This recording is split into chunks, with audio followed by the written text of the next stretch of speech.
अस्सलाम वालेकुम प्यारे मेंबर्स, कैसे हैं आप सब। मुझे उम्मीद है कि आप सब खैरियत से होंगे, अपनी अपनी ट्रेड्स कंटिन्यूसली लगा रहे होंगे। लेकिन अगर आपको अपनी ट्रेड्स में लॉस हो रहा है तो फिर आपको क्या करना चाहिए। अगर तो प्रॉफिट हो रहा है तो डेफिनेटली आप अपनी ट्रेड्स को कंटिन्यू रखेंगे, लेकिन अगर आपको लॉस हो रहा है तो आप क्या करेंगे, ये मैं आपको बताऊंगी मेरी आज की इस वीडियो में। अगर तो ऐसा है कि आप किसी स्ट्रेटजी को फॉलो कर रहे हो या फिर फंडामेंटल्स को देख लेते हो या टेक्निकल्स को देख लेते हो या फिर किसी टिप देने वाले एडवाइजरी को फॉलो कर रहे हो, इन शॉर्ट आप अपने एनालिसिस के हिसाब से अपनी पूरी समझ बूझ के साथ अच्छी ट्रेडिंग, एक प्रोफेशनल ट्रेडिंग करने की कोशिश कर रहे हो, लेकिन इसके बावजूद आप अगर लॉस किए जा रहे हो तो मैं आपको अपने एक्सपीरियंस के हिसाब से बताऊंगी कंटिन्यूसली लॉस करने के बाद आपको क्या करना चाहिए। तो सबसे पहली टिप जो मैं आपको देना चाहूँगी वो ये कि take a break, stop trading. जी हाँ, बिल्कुल, ट्रेडिंग करना बंद कर दें।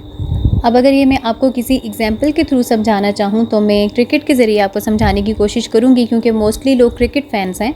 तो होता ये है, बेहतरीन से बेहतरीन क्रिकेटर, चाहे वो सईद अनवर या शाहिद अफरीदी ही क्यों ना हो, अगर वो लगातार परफॉर्म नहीं कर पा रहे, अपनी परफॉर्मेंस बेस्ट नहीं दे पा रहे या विकेट्स नहीं ले पा रहे, तो कितना भी बड़ा प्लेयर हो उसको रेस्टेड किया जाता है। उसे एक तो सीरीज में छोड़ दिया जाता है, उसे थोड़ा टाइम दिया जाता है कि वो थोड़ा सा रेस्ट करे और दोबारा से एक नया इनिशिएटिव ले सके। इसी तरह से दोस्तों, अगर आप लॉस कर रहे हो, आपका परफॉर्मेंस ठीक नहीं है और आपकी स्ट्रेटजीज ठीक नहीं है, तो अकॉर्डिंग टू माई ओपिनियन ये वो टाइम है जब आपको एक ब्रेक लेना चाहिए। 10 दिन, 20 दिन या 1 महीना, जितना भी आपको ठीक लगे उतने दिन आपको ट्रेडिंग से दूर रहना चाहिए। क्योंकि अक्सर आपने सुना होगा, ये कहा जाता है कि जो हारा व जवारी होता है वो डबल खेलता है, वो ब्लाइंड खेलता है, वो सब कुछ लगा देता है, वो अपनी जगह को छोड़कर जाता नहीं है। ये ह्यूमन साइकोलॉजी है कि वो फिर कोशिश करता है कि अब सब कुछ लुटा दूं लेकिन किसी तरह जीत जाऊं, लेकिन इस चक्कर में वो अपना सब कुछ लुटा देता है। तो अगर आप भी उस टाइम पर क्विट नहीं करोगे कि जब आपको ठीक नहीं लग रहा सब कुछ, आपको लग रहा है आपकी कोई भी स्ट्रेटजी, आपका कोई भी एनालिसिस, आपकी कोई भी लर्निंग आपके काम नहीं आ रही, फिर भी आप वहाँ पर डटे हो, तो फिर आप वो चीज़ें करोगे जो आपको नहीं करनी चाहिए। जितना प्रॉफिट आपने अर्न किया है वो सब आप लॉस कर दोगे, क्योंकि साइकोलॉजिकली ऐसे पॉइंट से निकल जाना ह्यूमनली एक्सेप्टेबल नहीं है। इस बात को आपको समझने की ज़रूरत है कि आपका ब्रेन आपके साथ गेम खेल रहा है। आपका जो ब्रेन है वो आपकी हार को भी उसी तरह से प्रोसेस करता है जैसे वो आपकी जीत को प्रोसेस करता है। अगर हम ट्रेडिंग की दुनिया की बात करें तो सपोज कि आपका टेक प्रॉफिट के पास आ ही गया था, आपकी टारगेट के पास पहुंच गया था और उसके बाद वो वहां से पलट गया, समझो नियर मिस हो, और आपका स्टॉप लॉस वहां से हिट हो गया, तो आपका ब्रेन आपको प्रोसेस करता है कि यार मैं तो बिल्कुल सही था, बस पास में करीब पे आके चला गया, मैं तो बिल्कुल ठीक जा रहा था, मेरा तो डबल हो गया था, इसमें 30% कर लिया था, इसमें 40% कर लिया था, बस अगर मैं अपने स्टॉप लॉस और टेक प्रॉफिट को थोड़ा सा चेंज कर लूँ, थोड़ा सा ठीक कर लूँ, तो समझो कि मैं बिल्कुल ठीक जा रहा हूँ। अब ये आपका ब्रेन आपके साथ गेम खेल रहा है दोस्तों, वो आपको वहाँ से उठ के जाने नहीं दे रहा। तो अगर आप ऐसे पॉइंट पर उठकर नहीं जाओगे, खुद को थोड़ा रेस्ट और चीज़ों को समझने की मज़ीद कोशिश नहीं करोगे, तो फिर आप उस पॉइंट पे आ जाओगे कि आपका प्रॉफिट तो जाएगा ही जाएगा, साथ में जो आप अगर किसी से उधार लेके आए हुए हो, जो एक्स्ट्रा लीवरेज है आपका, उसकी वजह से अपनी और अपनी फैमिली की लाइफ को 4 साल 5 साल पीछे धकेल दोगे। तो मेरा आपको ऑनेस्ट ओपिनियन यही है कि अगर आप कंटिन्यूसली लॉस कर रहे हो, एक तो दफ़ा का लॉस डजंट मैटर, उसकी बात मैं नहीं करी, लेकिन अगर आप कंटिन्यूसली लॉस कर रहे हो तो फिर ये वो टाइम है कि take a break and stop trading. 10 दिन के लिए, 15 दिन के लिए अपने आप को रिलैक्स छोड़ दो, अपने माइंड को ईजी होने दो। अब दूसरी चीज़ जो आपने करनी है कि जब आपने पहला स्टेप कर दिया, आपने ट्रेडिंग को स्टॉप कर दिया और ब्रेक ले लिया, तो दूसरी चीज़ आपने करनी है पेपर ट्रेडिंग या फिर डेमो ट्रेडिंग। अब दोबारा मैं आपको क्रिकेट की ही एग्जांपल दूंगी कि शाहिद अफरीदी जैसे ग्रेट क्रिकेटर जिन्होंने बहुत ज़्यादा रन स्कोर किए हैं, जिनके साथ आज हम किसी को कंपेयर ही नहीं कर सकते, रोज़ सुबह उठकर नेट प्रैक्टिस करता था, घंटों वो नेट में अपनी प्रैक्टिस जारी रखता था।